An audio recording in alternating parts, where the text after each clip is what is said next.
দর্শক আমন্ত্রণ diamond cement প্রসঙ্গ চট্টগ্রামে। দর্শক, চ্যানেল 24-এর সাপ্তাহিক এই আয়োজনে আমরা সমসাময়িক বিভিন্ন বিষয়ে আমরা বিশ্লেষণ করার চেষ্টা করি। আপনারা নিশ্চয়ই জানেন, কক্সবাজার এবং বান্দরবনের পাহাড়ি অঞ্চলে গত কয়েক মাস ধরেই সেখানে অপহরণের ঘটনা বেড়েছে। বিশেষ করে কক্সবাজার এবং বান্দরবনের যে পাহাড়ি অঞ্চল, সেই পাহাড়ি অঞ্চলে সশস্ত্র সন্ত্রাসীরা নিয়মিতই অপহরণ করছে বিভিন্ন শ্রেণী পেশার মানুষকে এবং মুক্তিপণের বিনিময়ে তাদেরকে ছাড়া হচ্ছে। এইসব বিষয় নিয়ে আজ আমরা একটু আলোচনা করতে চাই। কেন এই ধরনের ঘটনা ঘটছে বা কেনই বন্ধ করা যাচ্ছে না, সেসব বিষয় নিয়ে আমরা আলোচনা করতে চাই। আমাদের সঙ্গে যুক্ত হবেন কক্সবাজার থেকে কক্সবাজার সিভিল সোসাইটির সহসভাপতি মানবাধিকার কর্মী অ্যাডভোকেট আব্দুল শুকুর এবং বান্দরবন থেকে সিনিয়র সাংবাদিক মনিরুল ইসলাম মনু। আপনারা নিশ্চয়ই আমাকে শুনতে পাচ্ছেন দুজনেই। আমি একটু শুরুতেই যেতে চাই কক্সবাজারে, অ্যাডভোকেট আব্দুল শুকুর, আপনার কাছে যেতে চাই যে আপনি নিশ্চয়ই জানেন, আমাদের কাছে একটা তথ্য আছে, সেটা হচ্ছে 2024 থেকে এই পর্যন্ত উকিয়া টেকনাফের পাহাড়ি অঞ্চলে 193 জন অপহরণের শিকার হয়েছে এবং তার মধ্যে স্থানীয় হচ্ছে 107 জন, বাকিরা রোহিঙ্গা। তার মধ্যে আমাদের কাছে তথ্য অনুযায়ী হচ্ছে 98 জনেই মুক্তিপণ দিয়ে ছাড়া পেয়েছে। এই যে দীর্ঘদিন ধরে এই ধরনের ঘটনা ঘটছে, কেন আসলে বন্ধ করা সম্ভব হচ্ছে না, আপনার কি মনে হয়? আসলে আপনাকে ধন্যবাদ এবং চ্যানেল 24-এর দর্শকদেরকে ধন্যবাদ জানাই। উকিয়া টেকনাফ এবং এগুলি অত্যন্ত দুঃখজনক এবং খুবই বিষয়। কক্সবাজারের টোটাল উকিয়া টেকনাফের মধ্যে যে সমস্ত ক্যাম্প এলাকা আছে, ওখানে সশস্ত্র সংগঠনগুলি মাথাছাড়া দিয়ে উঠছে, বিশেষ করে 2021-22 সালের থেকে। ওখান থেকে সেনাবাহিনী ওখান থেকে বেরিয়ে পড়ে, সেনাবাহিনীর দায়িত্ব যখন এফবিএনের কাছে দিয়ে দেয়, এফবিএন মূলত প্রশাসনিক আইনশৃঙ্খলা রক্ষার এবং উকিয়া টেকনাফ থানার মধ্যে বিশেষ করে গত বছর থেকে যে পরিমাণ 24 সালে যে পরিমাণ অপহরণ হয়েছে, অপহরণের সবগুলি কিন্তু মূলত মুক্তিপণ দিয়ে ওরা ছেড়ে পেয়েছে। অনেকে যারা মুক্তিপণ দিতে পারেনি, তারা তাদের হাতে জিম্মি হয়ে প্রাণ হারিয়েছে। এইরকম ঘটনা অহরহ ঘটতেছে। এখন কক্সবাজারে হয়েছিল, বিশেষ করে উকিয়া টেকনাফের মধ্যে যে পরিমাণ আইনশৃঙ্খলা বাহিনী নির্লিপ্ত, ওখানে কোনো আইনশৃঙ্খলা বাহিনী মূলত ঘটনা অপহরণ হওয়ার পরে মূলত দেখা যায় মুক্তিপণ দিয়ে ছাড়া পেলে ওনারা ওখানে একটা কোথায় থেকে ওরা ঘটনা সাজায় উদ্ধার করেছে, এইরকম একটা ঘটনা। মূলত আইনশৃঙ্খলা বাহিনী ওখানে টোটালি কোনো কাজ করতেছে না এবং ওখানে নির্বিকার। এখন উকিয়া টেকনাফের হোস্ট পপুলেশন এবং রোহিঙ্গা কমিউনিটির যারা নিরীহ, এরা এখন সশস্ত্র সংগঠন, বিদ্রোহী এবং বিচ্ছিন্নতাবাদী ও সশস্ত্র ডাকাত দস্যুদের কবলে পড়ে ওরা জীবন জানমাল রক্ষার জন্য এখন ওরা উৎকণ্ঠায় সারাদিন থাকে। তার ছেলেটা কখনো হয়তো অপহরণের শিকার হয়, তাকে কখনো মুক্তিপণ দিয়ে আবার ছাড়া নিতে হয়। বিশেষ করে ওই পাহাড়ি অঞ্চলের আশেপাশে যারা কৃষি কাজ করে, তারা এখন জিম্মির অপহরণের টার্গেট হয়ে থাকে। এখান থেকে মূলত আইনশৃঙ্খলা বাহিনী মূলত দেখা গেছে। শুকুর, আপনি থাকুন আমাদের সঙ্গে। আমরা কক্সবাজারের পরিস্থিতি আপনার কাছ থেকে আমরা জানছিলাম। আমরা একটু যদি বান্দরবনে যাই, বান্দরবন থেকে আমাদের সঙ্গে যুক্ত রয়েছেন সিনিয়র সাংবাদিক মনিরুল ইসলাম মনু। মনিরুল ইসলাম মনু, আপনাকে স্বাগত। আপনার কাছে, আপনি যেহেতু দীর্ঘদিন ধরে পাহাড়ি সাংবাদিকতা করছেন, আপনি দীর্ঘদিন ধরে এই ঘটনা প্রবাহগুলো দেখছেন। এই যে লামা কেন্দ্রিক যে অপহরণ চক্র গড়ে উঠেছে, সেইটা আসলে দমানো কেন সম্ভব হচ্ছে না, আপনার কি মনে হয়? জি, অনেক ধন্যবাদ এবং চ্যানেল 24 এর দর্শকদেরকেও ধন্যবাদ জানাচ্ছি। যেটা বলতে চাচ্ছিলাম আমাদের শুক্র সাহেব, যে কক্সবাজার অঞ্চলের কথা এবং আমাদের মূলত আলোচনার বিষয় কক্সবাজার বান্দরবান। এটি হচ্ছে যে আমাদের বান্দরবান হচ্ছে কক্সবাজার সন্নিহিত একটি জেলা এবং যে অঞ্চল লামা, আলীকদম, নাইক্ষ্যংছড়ি যে জায়গাগুলোতে ঘটনা ঘটছে বেশি অপহরণের, সেই জায়গাটি কক্সবাজার বান্দরবানের মধ্যবর্তী অঞ্চলে হচ্ছে এবং সেটা হচ্ছে মিয়ানমার সীমান্তের একেবারে এই দিকটার ছোঁয়া মিয়ানমার সীমান্তের। আমাদের পার্বত্য চট্টগ্রামে অপহরণ দু তিন ধরনের হয়ে থাকে, তবে আজকে আলোচনার যে বিষয়টি সেটি হচ্ছে আমাদের শ্রমিকদেরকে যে অপহরণ করা হচ্ছে, আবার অনেক সময় আমরা দেখি অনেক ব্যবসায়ীদেরকে অপহরণ করা হয়, সরকারি কর্মকর্তাদের অপহরণ করা হয়। কিন্তু আজকে আলোচনার বিষয় হচ্ছে যে সাম্প্রতিক যে অপহরণগুলো হচ্ছে, আমরা যদি একটা তথ্য দিতে চাই তাহলে বলতে পারি যে 14 জানুয়ারি থেকে 15 ফেব্রুয়ারি পর্যন্ত আমাদের এই এক মাসে বান্দরবান জেলা থেকে 40 জন শ্রমিক অপহরণ হয়েছে। সেটি একেবারে যদিও উপজেলা, লামা, আলীকদম এগুলো আমরা আলাদা আলাদা করে বলছি, যদি আপনি ভৌগোলিক দিক বিবেচনা করেন তাহলে সেটি এই দুর্গম পাহাড়ি অঞ্চলে।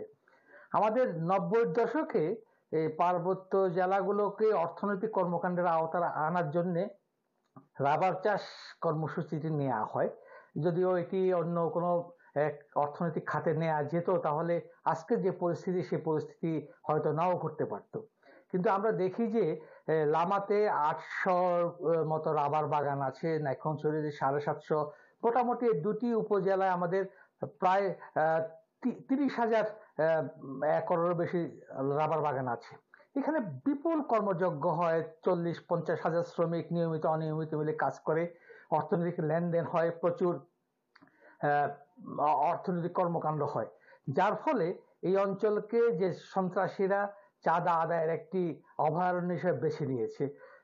আমরা গত 2 দিন আগে বান্দরবানে 4 জন, ওই লামার ঘটনা যে 4 জন সন্দেহভাজন আটক হয়েছে, তাদের সম্পর্কে আমরা খোঁজ দিতে গিয়ে জানতে পেরেছি তারাও একসময় রাবার বাগানের শ্রমিক হিসাবে কাজ করতেন এবং রাবার বাগান বা রাবার বাগান এলাকা, সীমান্ত এলাকা, পাহাড়ি এলাকা, কোন দিকে আসতে হয়, কোন দিকে পালিয়ে যেতে হয়, বিষয়গুলো তাদের খুব বেশি জানা। যার ফলে সংঘবদ্ধ যে সন্ত্রাসী দল তারা অধিকাংশ ক্ষেত্রে স্থানীয় লোকদেরকে ব্যবহার করছে এবং সবশেষ যে 4 জন গ্রেপ্তার করা হলো তারা 4 জনেই স্থানীয় লোক এবং এই অঞ্চলের স্থানীয় বাসিন্দা তারা। তো সুতরাং এই যে ঘটনাগুলো এই অঞ্চলে ঘটছে সেটির সাথে পার্বত্য চট্টগ্রাম অন্য অপহরণ ঘটনাগুলো মিল নেই। আমরা যেটা বলতে চাই যে এই অঞ্চলে ভৌগোলিক যে দুর্গমতা আছে সেই অনুযায়ী নিরাপত্তা ব্যবস্থাটি করা হয়নি। আমরা যদি খেয়াল করি যে সীমান্ত এলাকা হওয়ার কারণে এখানে সেনাবাহিনীর কোনো নিরাপত্তা চৌকি নেই, নিরাপত্তা ক্যাম্প নেই, বিজিবির যেগুলো আছে সেগুলো সীমান্ত ছোঁয়া। আমরা বলতে চাই যে সাম্প্রতিক সময় পুলিশ সংখ্যা কম হওয়ার কারণে কিংবা তাদের নানা কারণে তারাও খুব একটা বেশি তৎপর নয়, যার ফলে এই সময়টিকে সন্ত্রাসীরা বেছে নিয়েছে। এবং পুরো যে অঞ্চলটির কথা আমি বললাম, লামা থেকে একেবারে নাইক্ষ্যংছড়ি, বাইশেরি, গুন্ধুম, সোনাইছড়ি পর্যন্ত এই অঞ্চলটিতে মূলত বিজিবির কিছু ক্যাম্প ছাড়া অন্য কারোই কোনো ক্যাম্প নেই, যার ফলে এটি সন্ত্রাসীদের চলাচল, অপহরণ করে নিয়ে যাওয়া, অপহরণ করে জিম্মিদেরকে লুকিয়ে রাখা এবং মুক্তিপণের জন্য তারা যে দর কষাকষি করে সেগুলো সবগুলোই সম্ভব হয়ে ওঠে এই অঞ্চলের নিরাপত্তা ব্যবস্থাটির অপ্রতুলতার কারণে। প্রশাসনিক ব্যবস্থাও যে খুব বেশি কার্যকর সেটিও নয়, হওয়ারও কথা নয়, কারণ যে দুর্গম এলাকাগুলোতে রাবার বাগান গুলো স্থাপন করা হয়েছে, কাজকর্ম চলছে, সেগুলোতে আসলে মূলত যাওয়া আসার ভালো যোগাযোগ ব্যবস্থাও নেই, যার ফলে প্রশাসনিক নিয়ন্ত্রণ কিংবা নিয়মিত টহল করাও খুব বেশি সম্ভব হয়ে ওঠে না। আমরা মনে করি যে এই সমস্যাগুলো সবচেয়ে বেশি সন্ত্রাসীদের জন্য একটা সহায়ক কারণ হয়ে দাঁড়ায়। অপরদিকে আমরা যদি আর একটু চিন্তা করি যে মনিরুল ইসলাম মনু এবং আব্দুল শুকুর, আপনারা দুজনেই আমাদের সঙ্গে থাকুন, আমরা আপনাদের কাছ থেকে আরো বিস্তারিত শুনবো সেই অপহরণ ঘটনাগুলো কেন কেন ঘটছে বা কারা জড়িত, আরো একটু বিস্তারিত আলোচনা করব আমরা আপনাদের সঙ্গে। দর্শক, আমরা একটা ছোট্ট বিরতিতে যাব, ফিরবো একটু পর, সঙ্গেই থাকুন।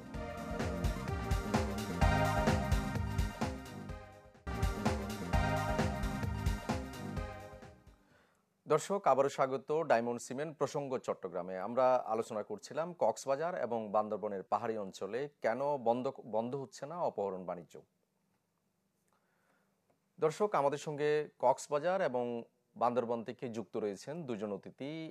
আমরা একটু শুরুতেই যাব কক্সবাজারে, সেখান থেকে আমাদের সঙ্গে যুক্ত রয়েছেন কক্সবাজার সিভিল সোসাইটির সহসভাপতি অ্যাডভোকেট আব্দুল শুকুর। আব্দুল শুকুর, আবারও আপনার কাছে যেতে চাই যে আপনি বিরতির আগে বলছিলেন যে সেখানে আসলে কি ধরনের ঘটনা ঘটছে। আপনি বলছিলেন সেখানে সন্ত্রাসী গ্রুপগুলোর কথা বলছিলেন। আপনার কি মনে হয় যে এই যারা অপহরণ বাণিজ্যে জড়িত তারা আসলে সবাই স্থানীয় সন্ত্রাসী, না আসলে তাদের সঙ্গে অন্য কোনো সশস্ত্র গ্রুপ রয়েছে বলে আপনার মনে হয়?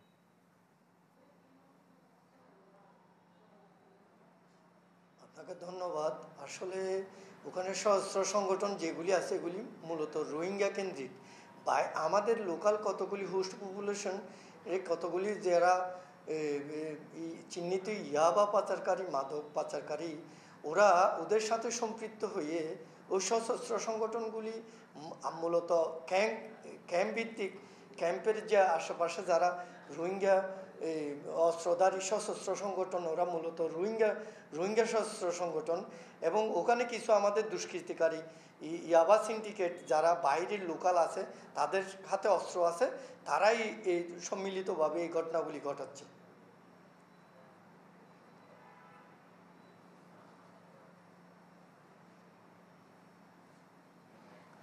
এই যে আপনি বলছিলেন রোহিঙ্গাদের অনেকগুলো গ্রুপ সেখানে এই অপহরণ বাণিজ্যে জড়িত, তাদের কি আসলে চিহ্নিত করা কি আসলে কঠিন?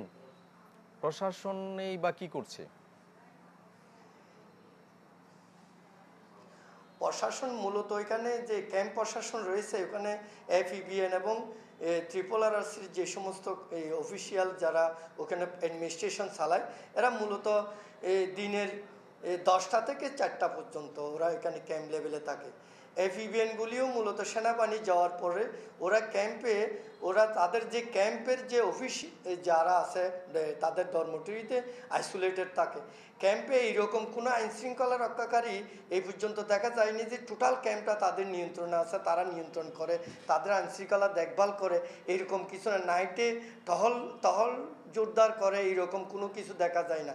ওরা কোনো একটা ঘটনা ঘটলে পরে তারা ওইখানে যায়, আর না হলে ওরা ওই তাদের ক্যাম্প অফিসের মধ্যে তারা লিমিটেশন, তাদের সীমাবদ্ধ। কিন্তু মূলত এরা যদি থানা এবং এই টেকনাফ স্ব থানার যারা আছে আইনশৃঙ্খলা বাহিনী এবং ক্যাম্পের প্রশাসন অ্যাডমিনিস্ট্রেশন যৌথভাবে যদি ওরা যদি টহল জোরদার করা হতো, তাহলে এই জিনিসটা অনেকটা রোধ হতো। আমরা দীর্ঘদিন ধরে উকিয়া টেকনাফের দাবি করে আসছিলাম, যৌথ বাহিনী অর্থাৎ ক্যাম্পের যারা আইনশৃঙ্খলা বাহিনী আছে তারা এবং সেনাবাহিনী, র্যাব, ওরা আর আনসার যারা সোশ্যাল সামাজিক যারা নিরাপত্তার দায়িত্বে আনসার আছে, তাদেরও এইরকম সম্মিলিত করে যদি যৌথ অভিযান চালাতো, তাহলে ক্যাম্প লেভেলে যে ক্যাম্পের উকিয়া থেকে টেকনাফ পর্যন্ত যে পাহাড়গুলি আছে এগুলি সীমিত, খুব গভীর পাহাড় নয়। ওই পাহাড়ে অভিযান চালিয়ে তাদেরকে ট্রেস আউট করা যেত, তাদেরকে রোধ করা যেত। কিন্তু এই দৃশ্যমান এইরকম টেকনাফ থানার, উকিয়া থানার যারা আইনশৃঙ্খলা বাহিনী আছে এবং ক্যাম্পের আইনশৃঙ্খলা বাহিনী এবং সেনাবাহিনী যাওয়ার পর থেকে কোনো জাতীয় ওখানে অভিযান এককভাবে কোনো যৌথ অভিযান, কোনো হয়তো কোনো একটা ঘটনা ঘটলে ওরা দুই একবার যাওয়া আসা ঘটনাস্থলে যায়, এইটুকুন। কিন্তু আজ পর্যন্ত মূলত যৌথ বাহিনীর কোনো চিরুনি অভিযানের মতো কোনো অভিযান পরিচালনা আমরা করতে দেখিনি। এই জন্য ব্যর্থ ওখানে ওরা অতি উৎসাহী।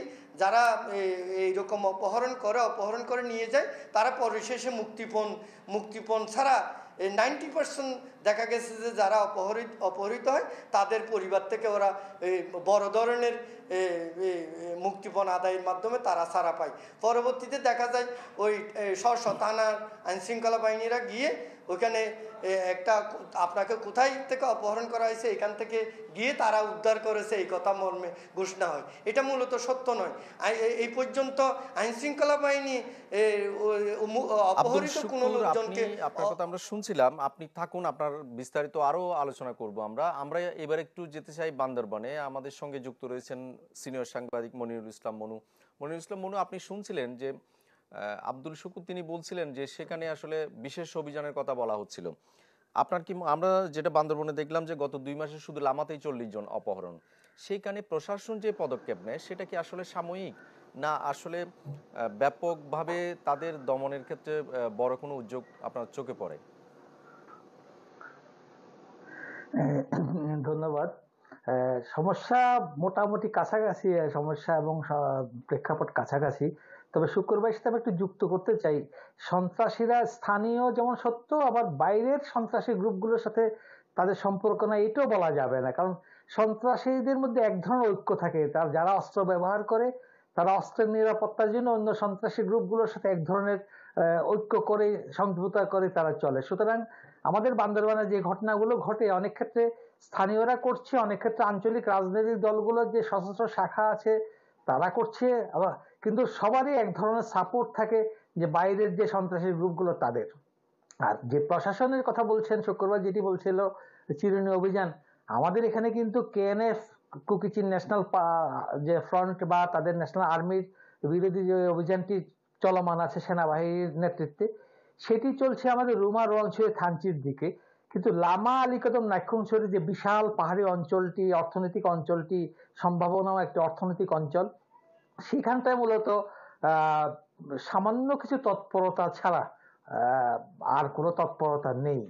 আর এটি খুব কঠিন, উখিয়া টেকনাফের সমস্যার সাথে আমাদের একটু মিলবে না, কারণ এখানে আমাদের মায়ানমারের দিকে যে পাহাড়গুলো আছে, সুউচ্চ পাহাড়, গভীর জঙ্গল, খানাখন্দ, সেখানে মানুষেরও, সাধারণ মানুষেরও যাতায়াত খুব কঠিন। সেখানে চিরুনি অভিযান চালানো যাবে, কিন্তু সেটি করতে হলে অনেক বড় ধরনের একটি পরিকল্পনা লাগবে। কিন্তু পার্বত্য চট্টগ্রাম খুব স্পর্শকাতর এলাকা, আপনি জানেন, আমরা সবাই জানি, যার ফলে এই অঞ্চলে খুব বড় ধরনের সামরিক তৎপরতা চালানো অনেক সময় প্রশ্নের সম্মুখীন হয়ে পড়বে, যার ফলে সন্ত্রাসীরা সব দিক থেকে সুবিধা ভোগ করছে। এবং এই সন্ত্রাসীরা, যেটি শুক্রবার বলছিলেন, আমরা অনেক সময় সাংবাদিকরা অনেক প্রেস ব্রিফিং এর তথ্য নিয়ে আমরা লিখি যে উদ্ধার করা হয়েছে, এরকম কারণ উদ্ধার হয়েছে, কিন্তু প্রকৃত অর্থে যে মুক্তিপণ ছাড়া খুব একটা ফিরে আসার তথ্য আমাদের কাছে নেই।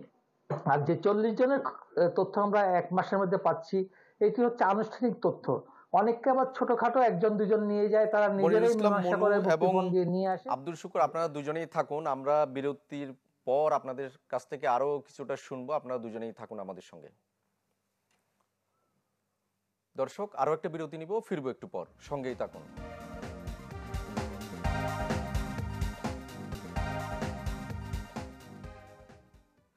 দর্শক, আবার স্বাগত ডায়মন্ড সিমেন্ট প্রসঙ্গ চট্টগ্রামে। আমরা বান্দরবান এবং কক্সবাজারের অপহরণ বাণিজ্য নিয়ে আমরা আলোচনা করছিলাম। দর্শক, আমাদের সঙ্গে দুজন অতিথি যুক্ত রয়েছেন বান্দরবান এবং কক্সবাজার থেকে। আমরা এই পর্যায়ে শুরুতে একটু যেতে চাই বান্দরবানে। সেখান থেকে যুক্ত রয়েছেন সিনিয়র সাংবাদিক মনিরুল ইসলাম মনু।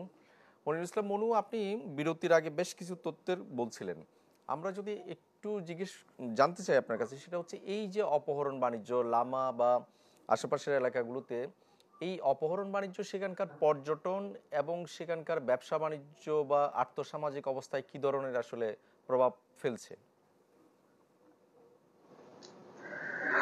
হ্যাঁ জি, ধন্যবাদ।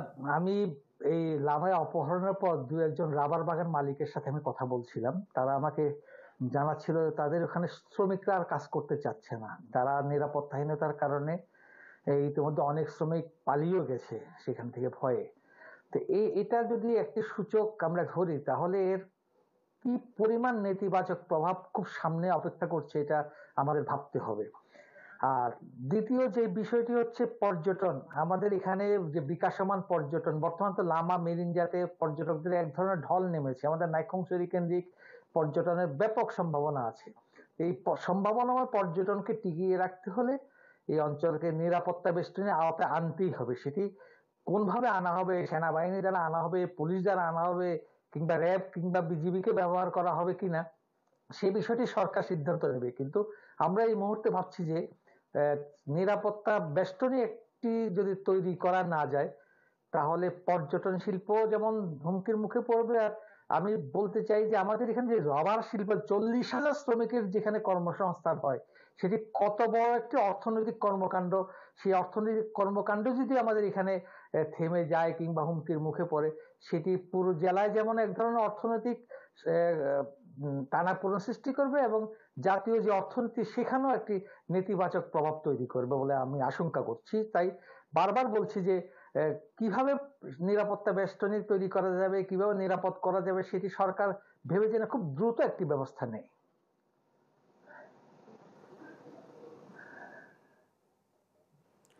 মনিরুল ইসলাম মনু, আপনাকে অনেক ধন্যবাদ আমাদের সময় দেওয়ার জন্য। আমরা এবার একটু যেতে চাই কক্সবাজারে। আমাদের সঙ্গে যুক্ত রয়েছেন অ্যাডভোকেট আব্দুল শুকুর। মনিরুল ইসলাম মনু বান্দরবান থেকে বলছিলেন যে সেখানকার আর্থসামাজিক অবস্থা বা জীবনযাত্রার মধ্যে এই অপহরণ বাণিজ্য কি ধরনের প্রভাব ফেলছে। আপনার কাছেও একই প্রশ্ন যদি আমি করি, যেমন আমরা শুনেছি যে উকিয়া টেকনাফে এই যে অপহরণের ভয়ে কেউ কেউ কক্সবাজার শহরে এসে থাকছে, এই যে সামগ্রিকভাবে সেইখানে সমাজে আসলে কি প্রভাব পড়ছে? এটা আসলে আপনাকে ধন্যবাদ। কক্সবাজারের টোটাল যদি আমরা কক্সবাজার যদি ধরি, কক্সবাজার থেকে একেবারে সেন্ট মার্টিন পর্যন্ত টেকনাফ কক্সবাজারের আওতাধীন, এবং উকিয়া টেকনাফের মধ্যে যে পর্যটন এলাকা, টোটাল কক্সবাজারের এলাকাটা হচ্ছে যে বিচ মেরিন ড্রাইভ রুটটা হচ্ছে যে পশ্চিম পাশে হচ্ছে যে কক্সবাজারের মেরিন ড্রাইভ রুট, এবং উকিয়া টেকনাফ হয়ে একেবারে সেন্ট মার্টিন পর্যন্ত এটা পূর্ব পাশে মায়ানমার ওইদিকে নাপ নদী, মধ্যখানে আমাদের যে উকিয়া টেকনাফের যে 34টা ক্যাম্প, এই ক্যাম্প টোটাল এলাকা হচ্ছে উকিয়া টেকনাফের মধ্যে। এইটার পশ্চিম পাশে যে শাপলাপুরের ক্যাম্পটা ছিল, এটা অনেকটা এখন অফ হয়ে গেছে। এটা সরিয়ে মেরিন ড্রাইভ কিন্তু ক্লিন আছে। মেরিন ড্রাইভ ক্লিন হলে কী হবে, কিন্তু এখানে পর্যটক যেতে দিনের, ওইটা পাহাড়ি অঞ্চল, যে কোনো মুহূর্তে ওই যে অপহরণের শিকার হতে পারে। এইরকম দুই একজন ইন্টারনাল আমাদের দেশের ভিতরে বেশ কিছু লোকজন অপহরণের ভয়ে উকিয়া টেকনাফ থেকে নিজের বাচ্চা কাচ্চা নিয়ে অনেকে টাউনের এদিকে কক্সবাজার চট্টগ্রাম মুখী হচ্ছে, এটা সত্য।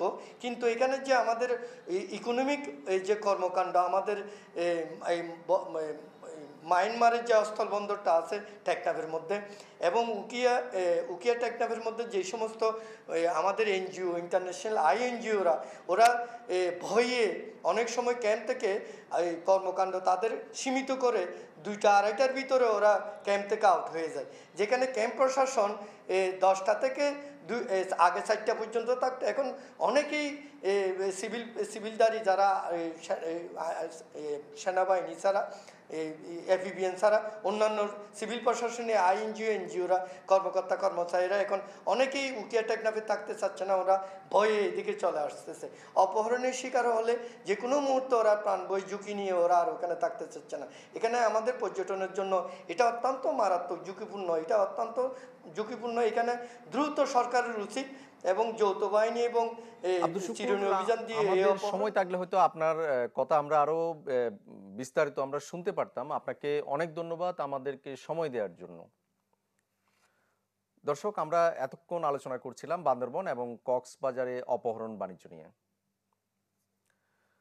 দর্শক, আপনাদেরকে ধন্যবাদ, ভালো থাকুন সবাই।